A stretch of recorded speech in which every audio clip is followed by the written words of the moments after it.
Assalamualaikum geng. Apa yang anda tengok ni adalah setup rampit.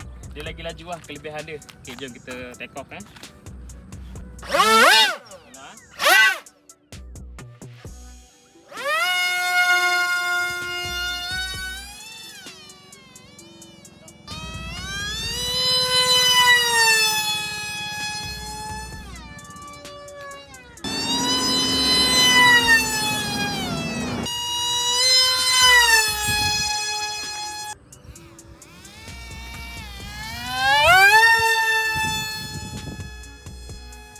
Terkan pergi. Memang power geng. Landing time. Korang kalau tak ada landing je, belly landing je. Kita dah tengok dia punya fly tu memang sedap, solid, lagi laju version yang terbaru ni.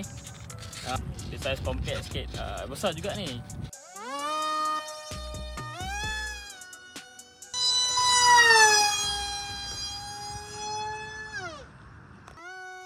Apa lagi geng? Ini masanya korang menjadi RC pilot.